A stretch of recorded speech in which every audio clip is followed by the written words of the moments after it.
All right, ladies and gentlemen, welcome back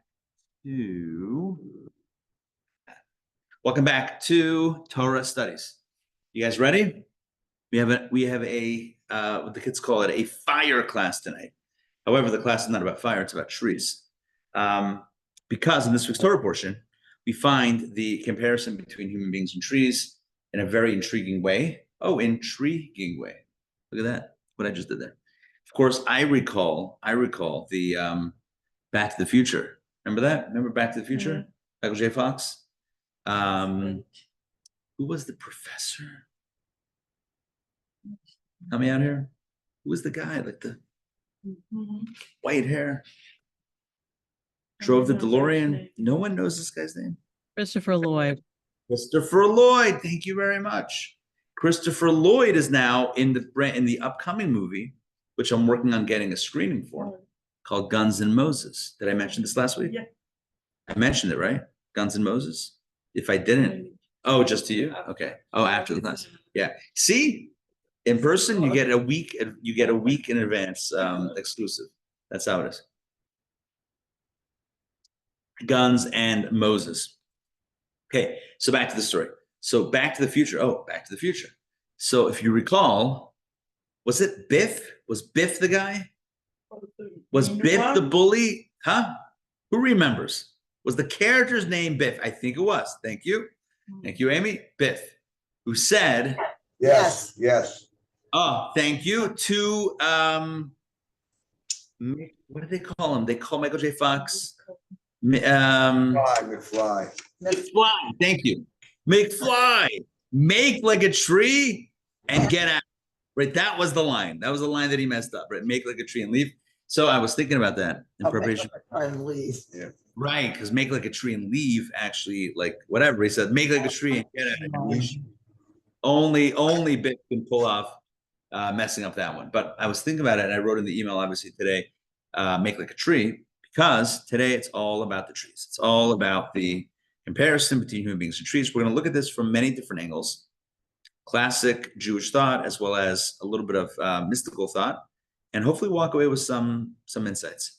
All right, so let's do it. This week's Torah portion is Shoftim, a Torah portion that I've come to really enjoy, especially because my son Shai's bar mitzvah this week. And so I've heard him chant, as they say, sing, proclaim, Shoftim, many times, thank God. And it's a beautiful Torah portion. I encourage everyone to join us for the Simcha coming up this Shabbat, this weekend, right here at CBT. Services begins at 9:45. Torah reading at some point, followed by Kiddush at some point. Join us. We will be here. Now, along those lines, the Torah portion of Shoftim speaks about many a theme. There's a lot of stuff that's covered. One of the areas that's covered is about waging war and what it means to wage war in an ethical fashion. And no, it's not going to exactly touch on the issues and the considerations facing the IDF in Israel right now, which certainly it's a very complicated conversation. However, it is talking about the idea of laying siege to a city. I think that maybe these verses, the two verses we're going to explore tonight, are well known. But we're going to, either way, we're going to read it and analyze it. So, Sandrine, if you don't mind, please get us launched with text number 1. Recall, please, that this is all part of Moses' final will and testament to the people. It's his final lecture, his last lecture to the Jewish people shortly before his passing. We're up to the 20th chapter of Deuteronomy, which means we're pretty much halfway through. And I don't know exactly timeline, like how far away or how close he was to his passing when he said this. It's definitely getting ever closer. Every Torah portion, it's getting closer. In 3 Torah portions, it will be the last day of his life. So it's we're within weeks of his passing. Take it away, please. When you besiege a city for many days to wage war against it to conquer it, you should not destroy its trees by wielding an axe against them, for you may eat from them, but you should not cut them down. For is the tree of the field a person to be besieged by you? However, a tree that you know is not a fruit tree, you may destroy and cut down, and you shall build bulwarks against the city that makes war with you until you conquer it. Okay, so here we go. The Torah here is talking about how to wage war in an ethical fashion, and in the context here of the ethical consideration is what can you do with the trees? Now, this is I've mentioned this, I feel like in previous years when we've covered Shoftim in other classes, I feel like it's important to mention. The Torah has an affinity toward fruit trees. This is a general rule. The general rule is you don't cut down a fruit tree. In our old place, we had our landscape guy was a Jewish guy, a religious guy from Toko Hills, or as I like to call it, Toko Thrills, depending on where the party's at. Anyway, so Fishel Paley. Do you know the Paley family? Yeah, Fishel Paley, Philip Paley, called him Paley's Landscaping. Yeah, good guy. So Paley's Landscaping used to do our old place, and when we first moved in, there was this tree in our backyard. And it was like a little bit like the landscape, like the ground was a little bit sloped, but the tree was growing sideways. It was like coming out at a weird angle. I'm like, the kids can't run; they're gonna hit by a tree. So I'm like, can you just pull out the tree? Like, I wasn't even thinking much of it. And he looks at me and says, "It's a fruit tree. You can't you want me to take down a fruit tree?" I'm like, oh, touche. The landscaper, best the rabbi. Not that it's a competition, but no, he was right. You do everything you can to save a fruit tree. You don't. I mean, unless it's like destroying, devaluing the property, whatever it is, like then maybe you can consider it, but otherwise we don't cut down fruit trees. And so the Torah says in the context of war, same thing. You're laying siege to a city.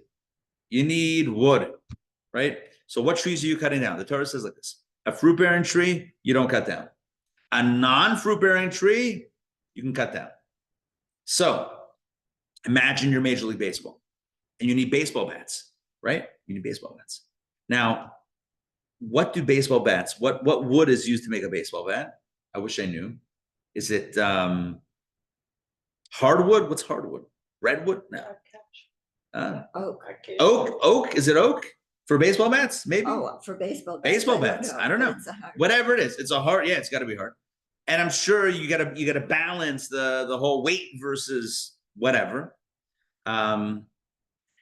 Anyway, no matter what the cause, even if it's even a war, and it's very important that you wage war and you're victorious against the enemy, whatever, the Torah says use a non-fruit-bearing tree. Don't use a fruit-bearing tree. And the language the Torah uses is so Jewish, so rhetorical. Like Moses is, the first Jewish lawyer on many levels. But look, I'm going to pull it up again. And you guys have it right here. Look what he says. He asked rhetorically, "For is the tree of the field a person to be besieged by you?" In other words, you want to siege the city and the populace. That's one thing. But what did the fruit tree do to you? Why are you cutting down the fruit tree? What gives you the right to cut down the fruit tree? Is the tree of the field a person to be besieged by you? What are you doing? Let it alone. Oh, a non-fruit-bearing tree. Yeah, take it down. But a fruit-bearing tree, it's not a person. Now, if I'm giving you the simple meaning of the verse, it's not even me. It's you read the verse, and it says Ki ha'adam eitz hasada, and you read it with a question mark. Ki ha'adam eitz hasada, lavai mipanecha b'matzar. Is the tree of the field a person that you're laying siege to? No. So don't touch the tree. A fruit-bearing tree, don't touch it. If we were to stop it right here, pause, and I ask a simple question: is the Torah saying that the human being is like a tree or not like a tree? What would you say? Like a tree, I would say. Well, hold on. Based on the simple way of reading it, the Torah is saying it's not a person, right? You're laying siege to the city. Why are you laying siege to the trees? Don't touch the trees. The tree is not a person. That's what it says. That's the simple meaning. The simple meaning is that it's asking rhetorically, is a tree like a person in the field? And the answer is this rhetorical question: no, it's not a person. We're not laying siege. We're not going to damage or destroy the tree. And that's that. However, the Talmud comes along, and the Talmud has a different reading of this. In fact, the Talmud says, no. You can read it completely different, where the Torah is not telling you rhetorically that the tree is not a person. No, read it without the question mark.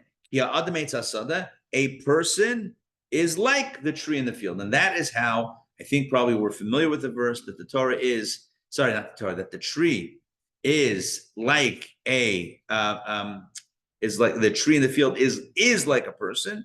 And indeed, that is the reading that many of us are familiar with. But now let's take a look. What do you have?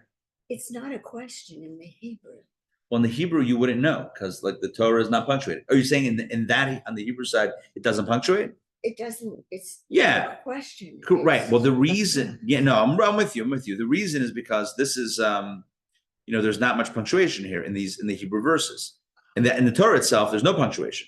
In fact, it's one run-on sentence pretty much. There's some paragraph breaks, but it's just blocks of text. So in the Hebrew, there's no punctuation. In this Hebrew, there is a period, but that doesn't mean that it's not a question mark. It just means that that's the end, signifying the end of a verse. Okay. But conceptually, it could be a rhetorical question as it is translated here in the English. However, the Talmud has a different insight. Toba, if you don't mind, please read text number 2. Talmud Tractate Tainet has a different twist. What is the meaning of the verse? For is the tree of the field a person? Is a human being actually a tree of the field? The explanation is as follows. One verse says, for you may eat from them, but you shall not cut them down. And the other verse says, you may destroy and cut down. How so? If a Torah scholar is refined, you may eat from them, but you shall not cut them down. And if the scholar is not refined, you may destroy and cut down. Okay, so let's take stock of what's going on here. First of all, here's what you need to know. The Talmud is not reading the verse rhetorically. So the way it's translated here is actually misleading. It's misleading. The Talmud is reading the verse, and I'm going to highlight the Hebrew over here at the top, right? If you look at the Hebrew, the first line of the Hebrew, it says, Ki ha'adam eitz hasad. If you take that quote in isolation and you don't read it rhetorically, it says literally, for a man is like a tree in the field. No question mark. It's a statement. Man is like a tree. The human is like a tree. And the Talmud says, a human's like a tree? The Talmud is the one that asked the question. Talmud is understanding it that the Torah is not asking the rhetorical question. The Torah is making a statement. A person is like a tree. To which the Talmud says, how's a person like a tree? What's up with that? What are you talking about? And then the Talmud answers. As the Torah tells us, we have 2 types of trees. There's fruit-bearing trees and non-fruit-bearing trees. And the fruit-bearing trees are the ones that you should never cut down. You can eat from them. You can eat the fruit. That's not forbidden, right? You can pick an apple and enjoy it, assuming that it doesn't belong to someone else, right? You can pick the apple and enjoy it, but you can't cut it down, right? That's a distinction. You can eat from it, but you can't cut it down. Whereas non-fruit-bearing trees, you can cut down. So too, there are 2 types of scholars. There's a type of scholar, if the Torah scholars refine the fruit-bearing tree, you may eat from them, but not cut them down. Okay. If the scholar is not refined, you may destroy and cut down. Okay. Lots of questions. Questions for days. Number 1, you guys ready for the questions? I'm sure you have your own. I have my own, right? I feel like Mr. Rogers. You'll have things you'll want to talk about. I will too, right? As we tie our shoes and button our sweaters. Here's the deal. I have a few questions. Number 1, the Talmud is saying, how is a person like a tree in the field? When literally the simple message of the verse is that a person is not like a tree. I know it's going to get complicated with rhetorical questions and such, but the Torah in the simple understanding is telling us that humans are not trees. Trees are not humans. If you're waging war against the people of the city, don't cut down its trees. You have no permission to destroy its fruit-bearing trees, even if you're waging war against the populace. It's nothing to do with the trees. So it's breaking the correlation. And the Talmud says, well, how are they related? So clearly the Talmud is reading it differently. But now you're telling me that maybe you'll say that the Talmud is not reading it literally, but reading it homiletically. In other words, there's like a drush, like a midrashic type exposition. Not the literal meaning of the verse, but kind of like, we can base a moral lesson on it, sure, but then we have other questions. So what is the lesson? We go now to 2 types of Torah scholars, right? One tree you can eat from, but you can't cut down, okay? And one you can cut down. Who are we cutting down? Why are we looking to cut down? What does it mean that a Torah scholar is refined or not refined? So many different questions. Such a weird, that's a strong word, but such a puzzling, better word, such a puzzling Talmudic statement. two types of trees, two types of Torah scholars, one you can eat from, not cut down, one you should cut down. What does it mean to cut down, to not cut down? What does any of this mean? And why is the Talmud, first question, why is the Talmud reading it as a statement and not a question?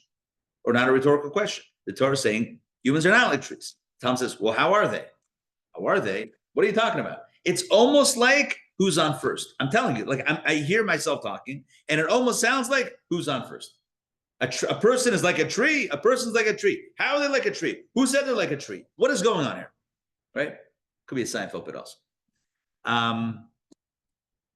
Make sense? My questions make sense. I think my questions make sense. At least to me, they make sense. So what's going on with this whole human tree? Are we like a tree? Are we not like a tree? Why, if we're like a tree, is it reserved now for this exposition about Torah scholars and refinement? And what does that even mean? Okay, so to understand this, we're going to go, obviously, as you guys know, you know how this works, right? We quote a verse or two, we ask a few questions, always the same process, same formula, and then we take a deep dive into the theme that we're speaking of. So let's take a deep dive into the taxonomy of the universe, or of our world. As we have discussed many times in many different classes, Judaism teaches that there are 4 kingdoms or 4 layers of reality in our physical world. Number 1, inanimate objects.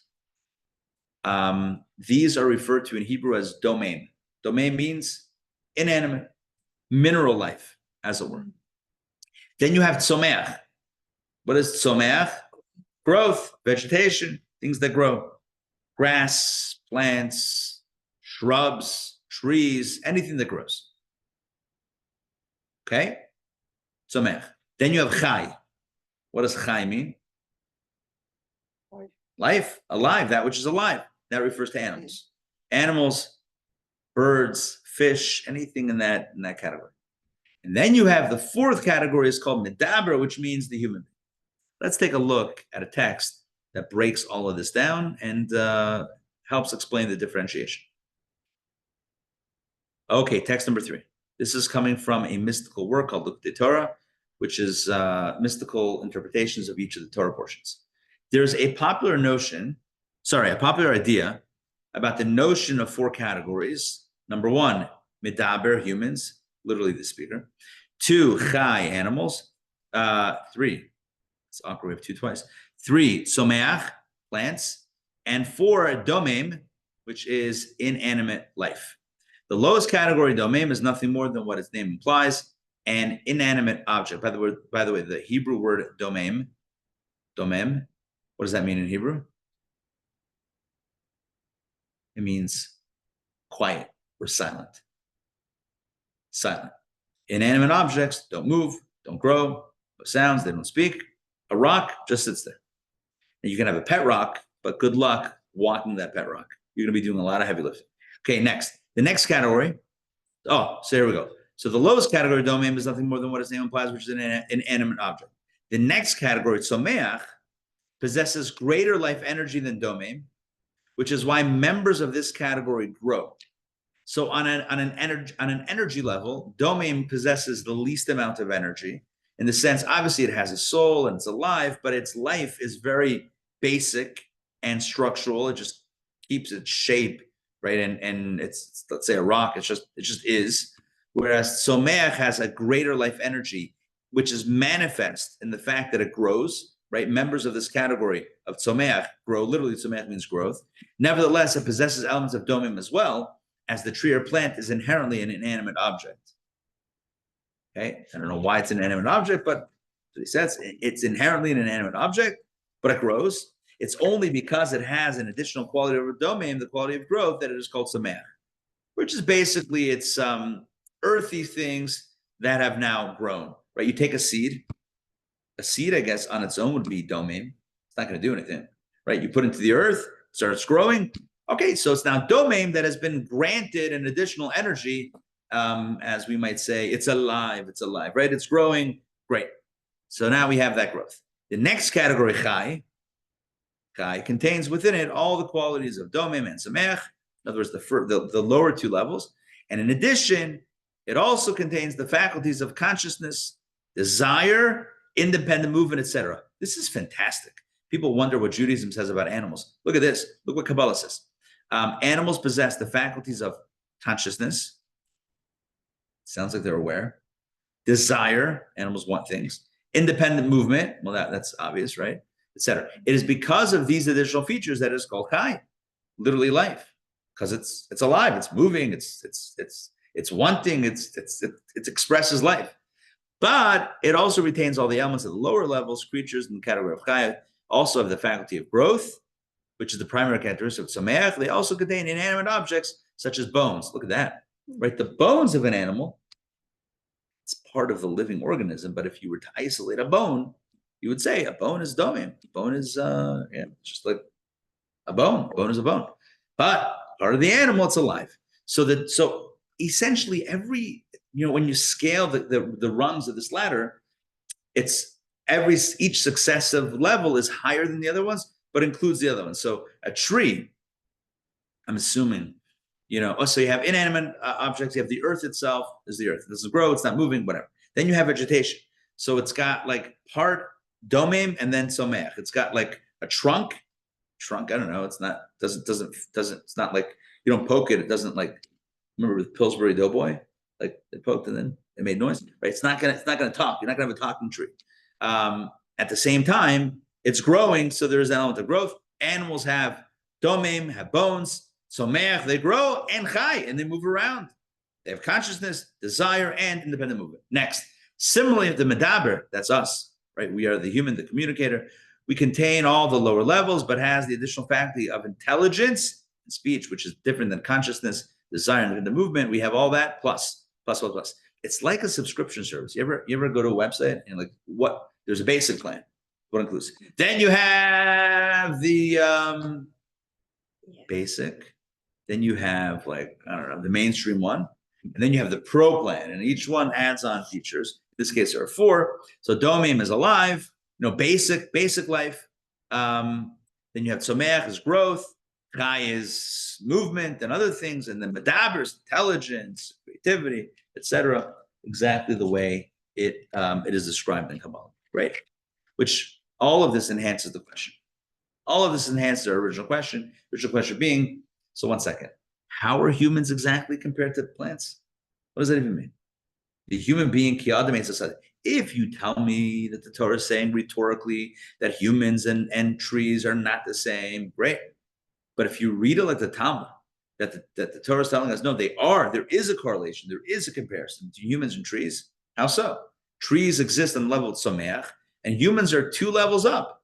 There's domim, inanimate, someach, vegetation, chai, animals, medaber. We're like, it's 2 rungs away. Why are we saying that, according to the Talmud, that no, ki adam etz hasada, don't put the question mark, make an exclamation mark. Yes, ki ha'adam etz hasada. Yes, indeed.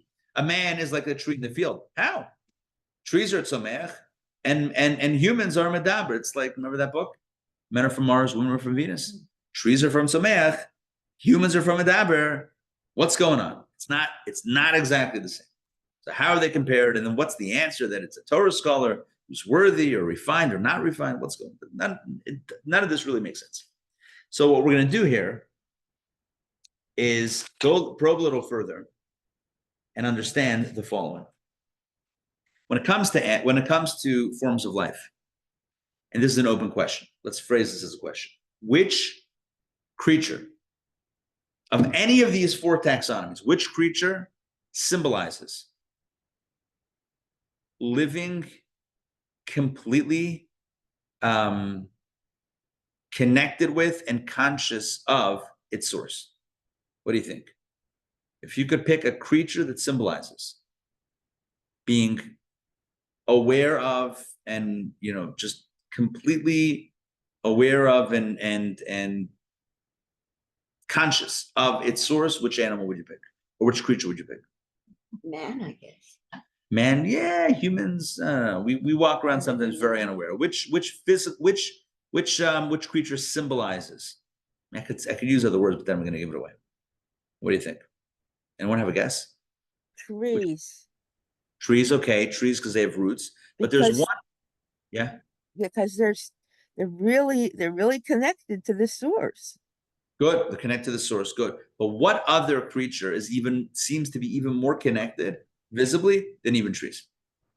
I'm thinking about animals because, you know, if a storm is coming, they can sense it. They can sense things which we cannot sense. I can't be more detailed than that, but you know, a cow or someone in the field knows there's a storm. The ant hair stands up in the back there, you know. Yeah. My cows go nuts when storms are approaching. Oh, They rampage through the house. Dogs don't like fireworks. I'm like, cows, like, what are y'all doing? Holy Take it cow. easy. All this mooing for days. My neighbors are like, what's with the mooing? I'm like, cows and storms. Crazy. All right, here's what I'm thinking. I'm going to use a different word and you're all going to get it. Which creature is fully immersed in its source of life? Constantly. Immersed. Surrounded by. Fish. Yes. Fish. And of course, I remember the joke that Riva taught me. What do you call a fish with no eyes? That's the answer. Right? No eyes. Back to the story. So fish are, that's the joke, right? No eyes, no eye, FSH. Good. So yeah, you had to be there. She told it way cuter than I told it. So fish are completely subsumed, completely immersed in their source of life. You cannot, if you're a fish, you cannot pretend like you exist on your own. Like, oh, me? I don't need a source. I'm cool. I can go wherever I want, just not out of the water. I mean, come on. You're a fish. You got to stay in the water. Like the famous parable where this guy says to Rabbi Akiva, because there was a Roman decree, this is after the Second Temple destruction, and the Romans were ruling the land of Israel, and the temple was destroyed, and the Romans had forbade by decree, by pain of death, teaching Torah, studying Torah in public. Like if you wanted to do it on your own, whatever, the home edition, but like there's no public Torah teaching or studying. Like, so you couldn't teach or study publicly. And Rabbi Akiva was still teaching. He was doing his thing. And somebody asked him, like, what are you doing? You're endangering your life. You should probably stop doing this. Like a well-meaning friend, colleague. And he said, I'll give you an example. Famous analogy that the Talmud brings, really beautiful, powerful. He says, there was once a fish, swim, or school of fish, a lot of fish. They were swimming really fast, to and fro. Why? To escape the net of the fisherman. So the fox is watching this. The fox says to the fish, hey, come here. And again, this you have to suspend belief over here. This is the conversation. The fox, this is the fish. Hey, I have an idea. You're running, you're all day, you're swimming to evade the fisherman's net. Come out on dry land. I'll protect you. That's it. You'll have a good life. The fish says, you think you're so smart. You think you're so clever. If I'm in the water, I have a chance to survive. Maybe I'll survive. Maybe I'll get caught. Maybe I'll survive. If I go with you outside the water, there's no chance, Rabbi Akiva said. If I continue to teach Torah, so there's a chance. Maybe I'll live, maybe I'll die. But if I jump out of the water, we cancel Torah, then what do we have left? Garnished. Nothing. Then we're not even alive. It's like jumping out of the water. We have nothing. By the way, end of the story. He was caught, tortured, and murdered by the Romans. One of the 10 martyrs that we read about on Yom Kippur and Tisha B'Av. We read that on Yom Kippur in the middle of the day service, the Musaf, like when it gets really long, everyone's like, oh my gosh, what, another 2 hours till the break? Yeah, it's at that point that we read the 10 martyrs on Yom Kippur and tell that story. He was literally tortured to death. Tragic. Back to the story. So it didn't end well with him, as it were. You know, he got caught. But his point was, you can't jump out. Fish are aware of their source. Again, at least that's what we're attributing to fish, this awareness of the source. And yet there's a liability there. What's the liability? When something, a creature, is too connected to the source or too aware of the source, then there's no free choice. Then there's no autonomy. There's no self. But if you keep someone immersed in their in the cocoon, in a bubble, in the source, like fish are. So yeah, are fish aware? I don't know if they're actually aware, but conceptually, are fish aware that if they jumped out of water, they're going to die? Yes. We have I told you guys, right? Riva brought home it's all about Riva tonight. Riva brought home a fish at the end of last year. I think I mentioned this from school. the class had a fish. She won. And then the fish was, and then it was all the class took care of it. Then came the summer. Someone had to volunteer to take care of the fish. And it goes up. So we've had the fish now for 3 months. By the way, school's resumed. We still have the fish. It's a blue. What kind of fish is it? It's a blue. You still have the fish, I What is thought. it? Yes, I thought it was Better. betta fish. Yeah. catfish. So the fish is very cute, super cute fish. We have like fake coral. Mhm. I mean, really fake coral. It's like super plastic coral. But sometimes it sleeps in the coral. Like I'll like check in the morning. There it is, nestled in the green plastic. I'm like, that's so like fish also want a mattress. Who would have thought? I had no idea. Who would have thought? Back to the story. So fish, on the one hand, are completely immersed in their source of life, to the point that if they jump out, they're not going to make it. And on some level, either they know that, or they don't know that, or they should know that. But it's like a reality, and therefore it represents a creature that is so immersed. They want to look into the spiritual center, so immersed in its spiritual source, it doesn't have its own independence. It knows that it only exists insofar as it's in this larger liquid of life. Not to be confused with liquid death, which apparently is making a killing on supermarket shelves. Yeah, you've seen that, right? Liquid death. It's a water, literally. My son Nassim, which makes about the family tonight. My son Nassim, who was in LA for 2 years in yeshiva, and is going back, please God, after the weekend to LA for another year of shlichut, of helping out the school over there. So anyway, so he met, I think he was like for Shabbos, he spent on at the Chabad at USC. And he met the founders of Liquid Death. Apparently young Jewish college kids who maybe they graduated, but they're like, oh, we'll make a water. We'll brand it at Liquid Death. And that's it. It's like water in a can, but they call it Liquid Death. And it's in a can? I think it's in a can. Yeah, maybe it's What not in do a you can. spell? Liquid Death. I don't know, straight up, Liquid Death. This class is not sponsored by Liquid Death. It's just an interesting thing. But liquid life is what fish are in. But it's a little too immersive to be autonomous. Rabbi, So yes. quick note here. I think this is true. It may not be true. I was in the parking lot of Kroger's, Georgetown, years ago. There's a big truck next to me, Liquid Death. I said, what is it? I talked to the guy. He said, yeah, it's from LA. I think it's probably in Kroger's, Georgetown. Check it out. I'm afraid to drink it. I'm afraid to drink it. Liquid Death. I listen, for the record, I mean, Liquid Death, if you're listening, hey, sponsor class. But I'll say this, like I don't know if I'm buying a skull, a death branded thing. That's I think it's skull and crossbones maybe on the bottle. I'm not sure. I didn't buy it. It's got images of scary things. I'm not so sure. I'm not actually bringing them into the house. But the point is, it's kind of like a gag, is that the right word? It's like a whatever. It's a spoof on water, right? Water, Liquid Death, the opposite. Back to the story. What symbolizes the balance between being tethered but also having autonomy? Because fish it's just too much. It's too in the bubble. What creature symbolizes being both connected but also being on some level autonomous? That's the tree. The tree has roots that tether it to the ground, but it grows away from its source. So it grows up and away while still being connected. It symbolizes the idea that you're moving into your own space, you have your own growth, you have your own existence, but you're still a little tethered to the ground. We've talked before about how fruit is a scam of big tree, right? We've talked about this before. How fruit, trees want to have more trees.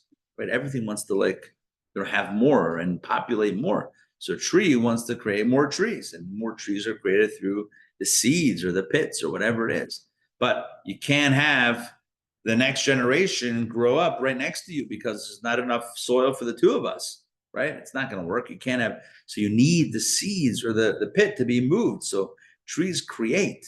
I mean, God orchestrates it, but there's a fruit around it so that creatures will take this is good, walk away, toss it, and then it grows elsewhere. But the point is that trees are all about being both tethered and growing upward. Let's take a look at some text. This is going to be text number 4. So take a look-see at this one.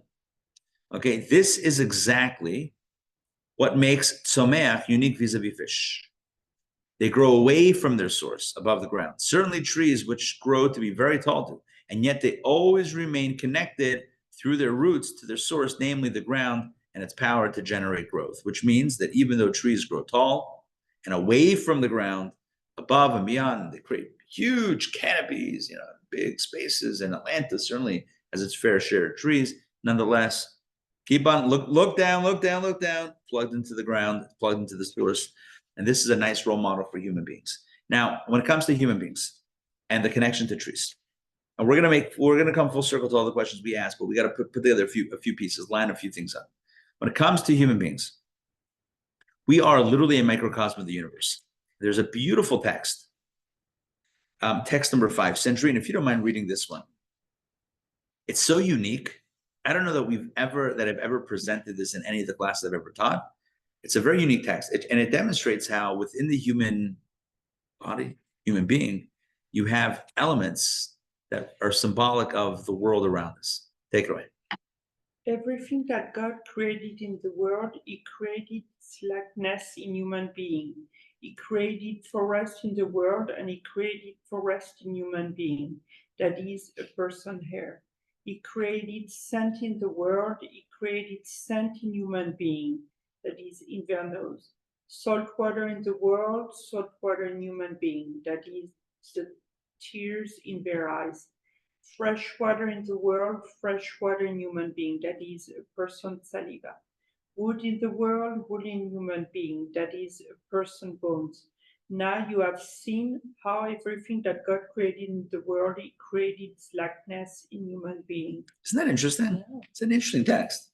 It's to me, it's like a little unusual. It's like the Midrash is saying, and by the way, there's a lot of dots. I think there's about 12 different, points of comparison, or I don't know, whatever you want to call it, like where the Midrash says, just like this element exists in the macrocosm of the world, that exists also in the microcosm that is the human being. We are a miniature world. And so if there are trees in the world, we have hair. If there's salt water, then we have tears. Fresh water, saliva. Wood, bones. I mean, it's not like a one-to-one comparison, exactly the same, but it's symbolic. Symbolic comparison. It's kind of cool. We're going to go a little bit deeper than this. And we're going to explain how not only do human beings have different elements of the world, we have different elements of all 4 categories of creation, i.e. the taxonomy. Remember we said there are 4 categories: domem, tzomeach, chai, medaber, inanimate, vegetation, animal, and human. Well, we have all 4 within us, and now it's going to get a little bit crazy in a good way. Text number 6. All right, we're about to go into the Kabbalah of this. We're about to get much deeper. Okay, so Toba, take it away and read it straight through, and afterwards I'm going to explain this. Just as a medaber, a human being contains the other 3 levels of domem, tzomeach, and chai. On a physical level, so does the soul contain all 4 levels of domem, tzomeach, chai, and medaber. The most outward levels of a soul's expression, thought, speech, and action, are domem. After all, once something has been thought, that same thought cannot grow into a different thought. Once something has been said, those words cannot grow or change into something else. It is possible to think or say something else, but that is a new expression from the soul's essence, and the initial thought or speech remains the same. Emotions are tzomeach because they grow. Children feel emotionally drawn to insignificant things. As we grow older, our emotions grow and mature with us. Even as adults, our emotions start off small and gradually develop into greater, more passionate feelings. Intellect is high, as the verse says. Wisdom gives life. The daber is the level of keter, which is above intellect. Well, go figure on that last one, right? Because that's getting into a lot of Kabbalah. But there's a beautiful, I'm going to explain all this right now. It's a really beautiful, the last 2 texts, just really unique, creative, and beautiful. So if you recall the Midrash, it's not Kabbalah, the Midrash in text 5 said that we have within our physical body representatives or representation of all elements of the world. Text 6, he's saying we have this in our soul as well. Our soul possesses representation of all 4 levels of existence: medaber, inanimate; Tzomeach, growth, Chai, animals, and Medaber, humans. So let's start from the bottom. And I'm gonna stop sharing because I think the words can make it a little bit more confusing. So we'll just talk outside. So what is domain? Domain means inanimate life. So I don't know what's inanimate. This phone, right? This phone is, I don't know. I mean, it's got a chip and whatever, but like the phone, it's like a hunk of metal, plastic, glass, whatever it's made out of, right? It's domain. It's not growing. It's not spontaneously like expanding or contracting. It doesn't have its own life. It's not moving. It's not walking. It's not talking. It's not speaking. It's just, I mean, easier example. Forget the phone. A rock, right? It's not growing. It's not moving. It's not talking. It's just a rock. Thought, speech, and action, known as the three garments of the soul, levush nefesh. Thought, speech, and action are considered domain. Why? Because once they're produced, they don't grow. An action, you did it. You did it. It was done. A word that you spoke, it was spoken. It's it. A thought that you thought, it's a thought. It's concretized. In other words, once your soul moves into the expression of thought, speech, and action, whatever you've manifested is what you manifested. It is what it is. You did what you did. You said what you said. You thought what you thought. So that's considered inanimate. What is tzomeach within the human condition? Emotions. Emotions are like tzomeach, like trees, vegetation, growth. Well, how so? Well, number one, every emotion is only fueled by the fact that it's plugged into your soul, right? You're excited about something. You're passionate about something. Emotion is passion. Like my emotion is dispassion. All right, then you're not feeling anything. Emotion means you're feeling. Emotion means you're fired up about something. What are you fired up? I don't know, something that's probably relevant to you. So it's plugged into you. It's got roots inside your soul. I mean, not literally, but right, it's tethered to your soul. And because of that, it grows. So, for example, you love someone. So they're dear to you, right? The roots are there. They're connected to who you are. Because of that, the emotion is big and bold, right? Or you feel compassion, or you feel maybe, a negative emotion like anger or whatever, something negative. Also, it's connected to you and therefore it grows. So emotions are like trees. He also said as we get older, it expands, and our emotions, they grow, they develop. So words, actions, words, and thoughts that you've thought already, static. Emotions are growing from small to big. They expand. Ideas, intelligence is like animals. How so? It's interesting. What differentiates an animal from a tree? Animals also grow, right? You have a little baby fish. It's now a larger fish, right? So it's like we're a little, I don't know, like last summer, Riva brought home like a little tiger cub. So you have a little, joking, no tiger cubs, right? You have like a little thing. They're so cute, like, oh, and then they turn out to be this, massive, right? So they grow. So like a tree, they grow from small to big, but they also move around. There's more stuff going on. In the human soul, this represents intelligence, because intelligence, unlike emotions, doesn't need to be tethered to anything. I mean, think about philosophy. Philosophy means I can think purely philosophical, untethered to how I actually feel about it. I can consider an argument that I don't actually believe in, correct? I mean, you have debate clubs. You guys know about this? Debate clubs, right? Debate club, you get a position, huh? Huge at school. It's huge at school, but you don't have to believe in it to debate it.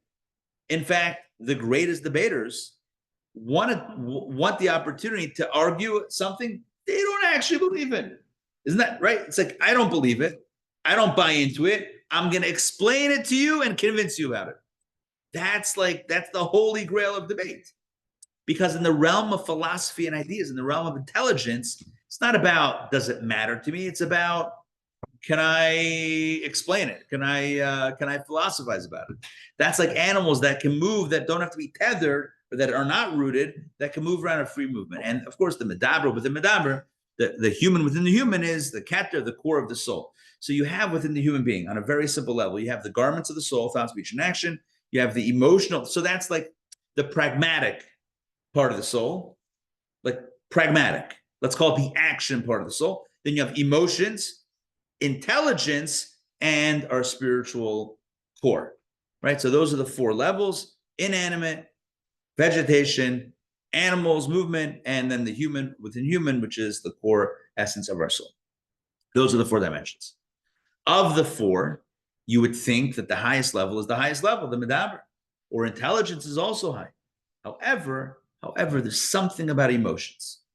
I mean, today's class is all about the trees. So the trees is somech. In this case, it correlates to emotions. There's something special about emotions. And that is like this. Something fixed. Ideas you can flip. You can flip ideas. You can argue the other side. You can understand an argument. But when you're emotionally invested in something, it's very hard to be moved. There's an interesting scenario here. I'm going to read this, text 7. I found this fascinating. This is like highlighting the concept of cognitive dissonance, which means that you know something to be true, but you just can't get behind it for whatever reason. And the way I want to frame it tonight is, imagine if you're emotionally invested in something, and then someone tells you, well, it's not a good idea. You may not be able to move off of that because the emotion can be stronger than the ideas. Consider the following back. So now let's read this. Consider the following hypothetical situation. John is an avid environmentalist. He is president of the environmental club at school, goes to climate change marches. I say matches, but I don't know what that is, and even owns an electric car.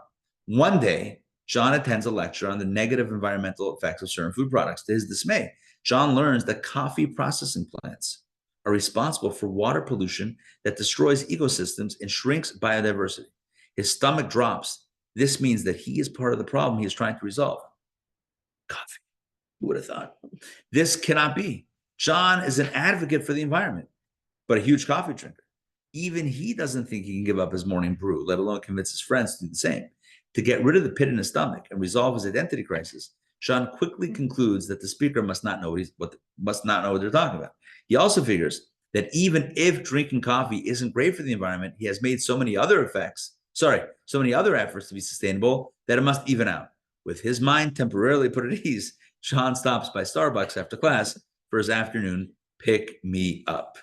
This is not yes, it's easy to like, oh, John, what a fool. Yeah, we do this all the time. We do. It's called self-justification, cognitive dissonance, call it what you wish. It's all the same thing.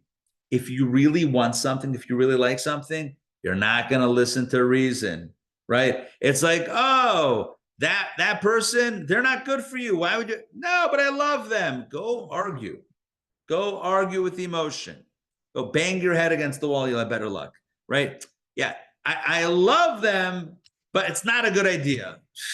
Since when is an idea going to get you out of a feeling? Not going to happen. And if it does, by the way, it means it wasn't a good feeling. It wasn't a feeling worthy of being called a feeling. If it's really an emotion, you're not going to be able to dislodge it that easily. If you can dislodge it, then you didn't have. Did you really care about it? I mean, come on. If you really cared about it, it would be a little harder to push you off that position. So yeah, John cares about the environment. He's all in. But when it comes to his coffee, for that, nah. Coffee, not so bad. Not so bad. Or a little coffee, right?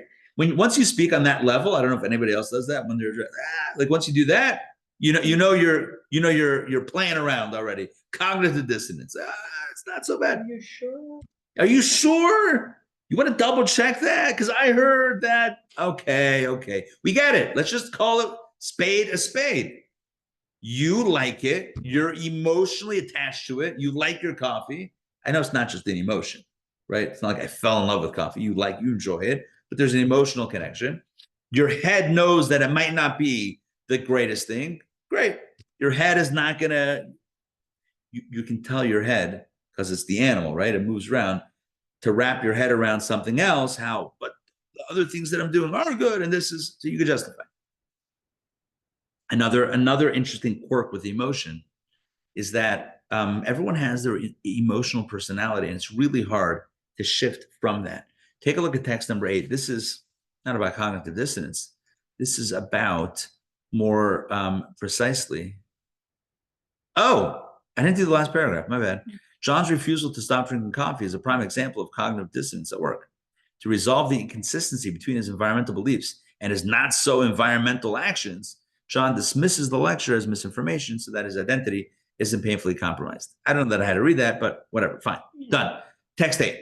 Moving on. So here we have another quirk, interesting or feature with emotion. This is why, since emotions are so tethered, because they're like trees to the roots, this is why emotional tendencies are so immutable. So much so that it is very difficult to change them. It's very difficult to change our emotions. It is very difficult, sorry, not just emotions, emotional tendencies. It is very difficult for a person who is naturally kind to become a disciplinarian and vice versa.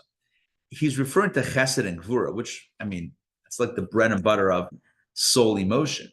Chesed is kindness. Chesed is generosity. Chesed is it's love and kindness and warmth. And put that person in charge of discipline. You know, one thing I learned over the years is that translating teaching adults to teaching kids is not an easy, it's not like a one-to-one transfer, right? If you take, right, so I do obviously a lot of classes, right? Teach a lot of adults. I remember the first time, I mean, I was like taught kids, it was a counselor back in the day, but like in the school, right? In the Chabad elementary school. So like walk into a classroom thinking, okay, I know what I'm teaching. Let's go. Fire away. Next thing you know, kids are talking this and that. It's like, what? And I'm like, my wife is a principal, so I'm like, what do I need to do? No, I asked her for advice. I'm like, what are they? She's like,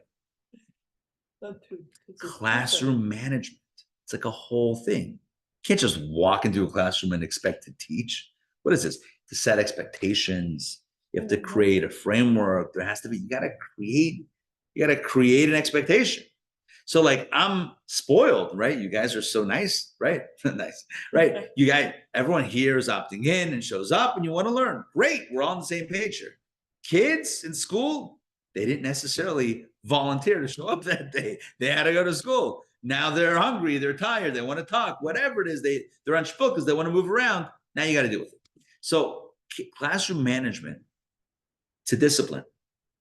Someone who naturally is not of a gevura personality, it's going to be a new learning experience to create that framework, to create those boundaries, those rules. Whereas someone who's more of a disciplinarian, that might come more natural, and the kindness might be a little bit more difficult. So everyone's got their thing. When it comes to ideas, I can understand this idea, that idea, I can understand. When it comes to feeling, I pretty much feel one way and not the other. To move me off of that into a different type of modality, to move a chesed person into a modality of gvura, that's difficult. That's why it says that Abraham, for Avram Avinu, for Abraham, the hardest test was test number 10, the binding of Isaac. Because all the other ones express his love for God. You know, how much are you willing to love God? But number 10 required to offer his son. That's an act of gvura, not chesed. That's an act of stern, right? To offer a child up on an altar, that's like, that's a harsh thing. God was testing Avram. Do you only love me, or do you only surrender to me in your comfortable space of chesed, or also in the space of gvura? And when he was willing to do that, God says, oh, now I know that it's about me, not about you. Now I know that you can exercise the opposite emotion. Now I know. But that was Abraham. Abraham was a giant of giants. Most of us were in our emotional space, and that's it. Here's the message for all of us. Emotions are powerful, precisely like trees, right? Because remember, vegetation is emotion within the soul. Emotions are powerful precisely because they have the dual dynamic that we spoke of earlier. Number one, they grow really big. But even as they grow, even as they're felt very strong, they're also tethered. The roots are there. They're not like animals that are untethered. Animals are a little too untethered. They can go here, they can go there. Birds fly around. They sometimes don't even land for a while. That's like ideas. Emotions have this duality. They grow big. They're always rooted. And where are they rooted? In the source, in your soul. And because they're rooted, it's hard to move them. Go pick up a tree and move it 10 feet. Good luck, right? Oh, let me just move this. You can move your pet, right? 5 feet. Go move your tree 5 feet. Ain't gonna happen. Move your tree, you're killing your tree. You're not moving your tree. Trees can't move. Emotions are fixed. And that means for us the following. What is the ideal human being? This is a message. This is the takeaway from this week's Torah portion. And the Talmud. Ki ha'adam eitz hasadeh. The Talmud says it's not a rhetorical question.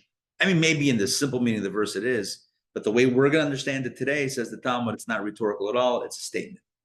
The statement is you and I are like trees. Our emotions are very strong. They're very big. They're very powerful. And they grow. They expand.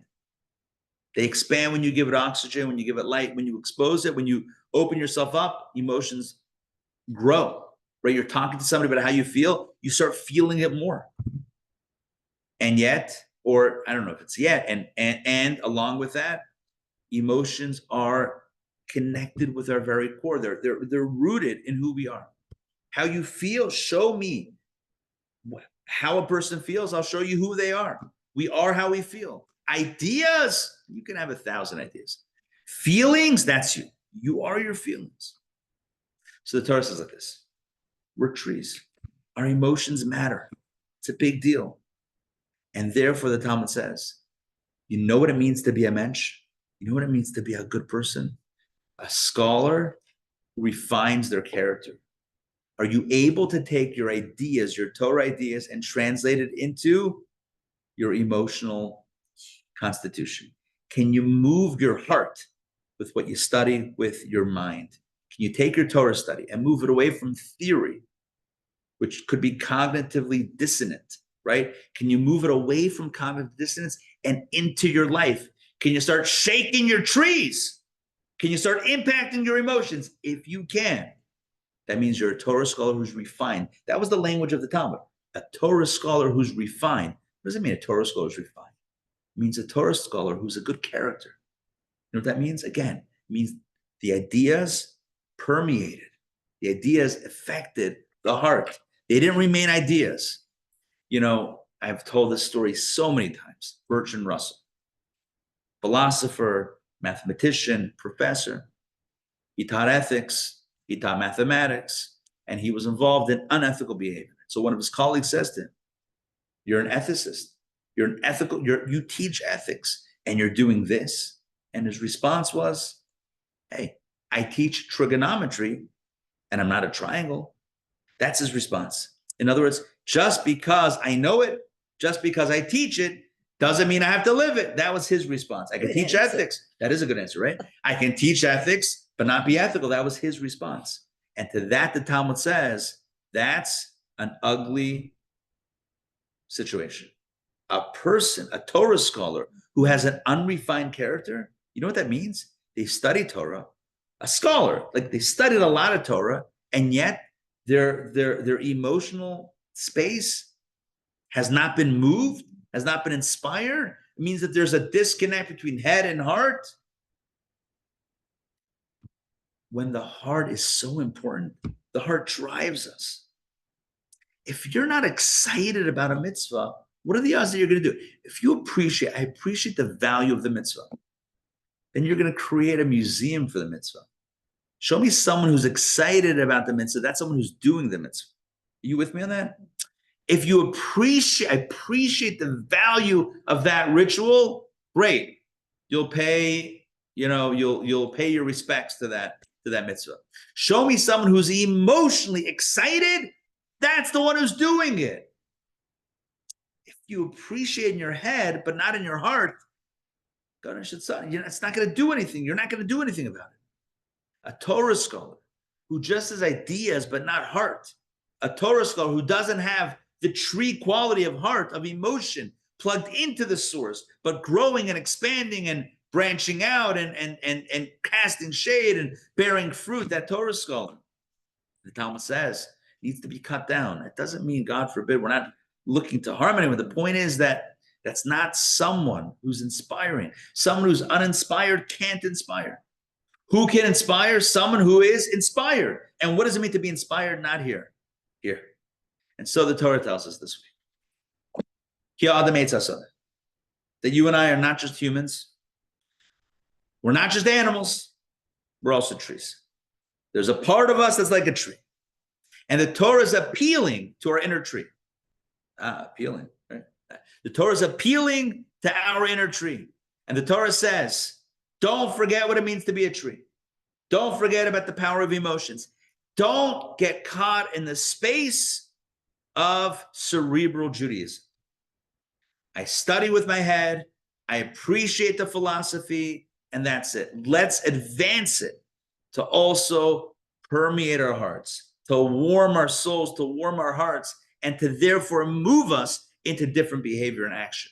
Because as we know, action is not driven so much by we know, but more about how we feel. Feel excited about something, we're more likely to do it as opposed to just, I appreciate it as a value. That's not necessarily going to drive action. So the Torah says this week, you're a tree. Don't forget about your emotion. Take care of the emotion. Other classes we'll talk about study and intellect. But today, for this week's Torah portion, it's about the fire, it's about the passion. And so my blessing for all of us is that we should always find the passion in Judaism. Find something, find a mitzvah, find an area of Judaism, of Torah mitzvot that you're excited about. The Talmud tells a story that there was once a rabbi who asked another rabbi, Avuch, your father,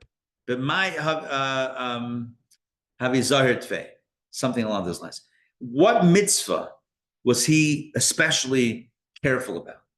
And all the rabbis asked each other, and you have this mitzvah, mezuzah, tzitzis, whatever. It's like, which mitzvah is your passion? Is your tree? Trees are emotions. What are you excited about? Let's all find a pet mitzvah, right? Let's all develop a mitzvah that's ours, signature mitzvah that we're excited about. And let's take another mitzvah that we're not so excited, that we appreciate, but we're not so excited about yet, and move it into the realm of emotion, which then leads to the realm of action. And may we never forget that Judaism is not about ideas, it's about making a difference. Right? Ideas are great, but they don't actually make a difference. What makes a difference is making a difference. So let us be passionate to make the change and create that change that really makes the world a better place. Thank you for joining me tonight. And may God grant us the strength and the wisdom and the heart to have this passion in our lives. Maybe.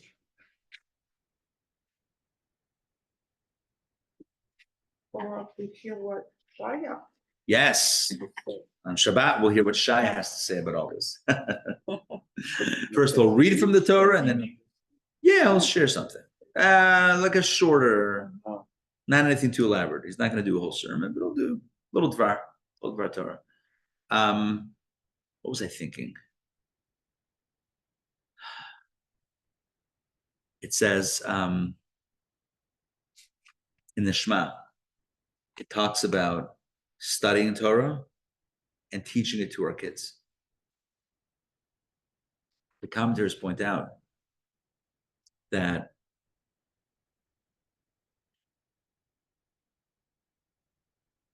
it says these, what does it say in the Shema? I forget the Shema. The Shema says like this. Are you ready? I just want to make sure I get all the words right. It's a really beautiful idea. The Shema goes as follows. It says, you shall love, v'ahavta. You shall love the Lord your God with all your heart, with all your soul, with all your might. These words shall be on your heart. So again, love and heart. Two sentences, emotions, focus on emotions. And then it says you should teach it to your children. What does it mean? If you're teaching ideas, if you teach what you're passionate about, that's going to land. The key to education is what you're passionate about. It's what you're passionate about. If you teach what you know, I don't know. You know the line, the cliche? No one cares what you know until they know that you care. That's it. That's it. You know things. Great. As they say in Yiddish, thank you very much. You know things. Wonderful. I also know things. Why do I need to know what you know? You know your things. I know my things. But you lead by example. You're passionate about something. That's what I hear. There's the old story about the principal.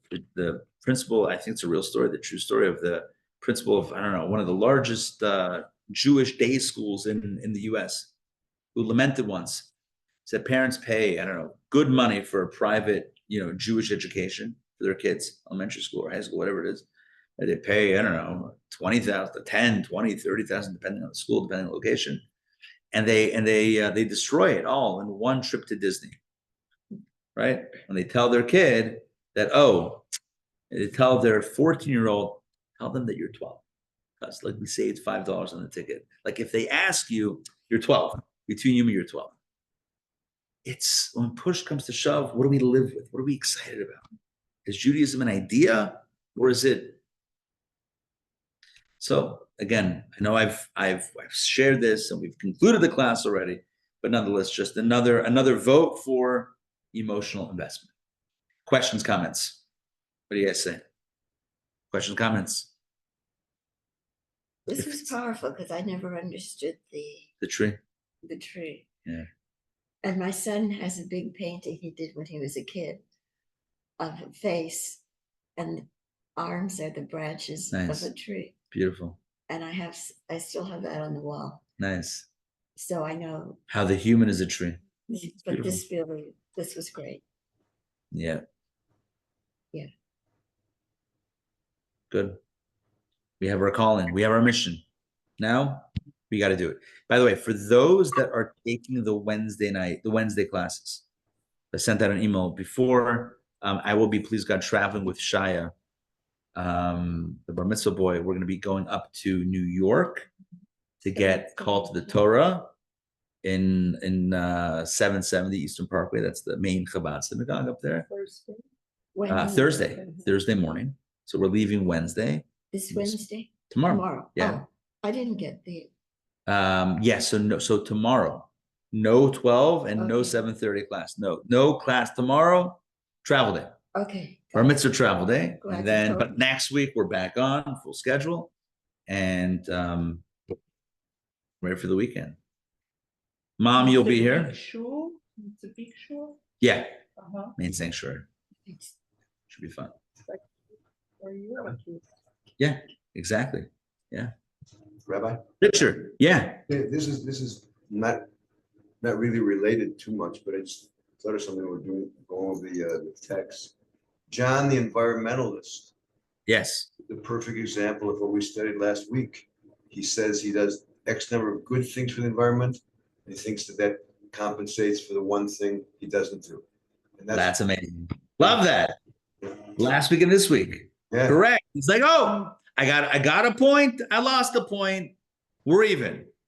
At least we're not in a deficit. And the truth is, he probably tells himself, I do more for the environment than the 1 cup of coffee every day or two. So therefore, I'm like probably plus whatever over the duration. Exactly. Cognitive dissonance. Cognitive dissonance. Little does he know.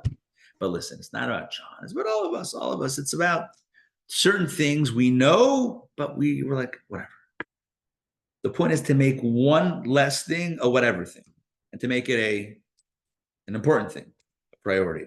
And that's only going to happen when we care about it, but care about it deeply and not to the point that the cognitive dissonance kicks in. That's the key.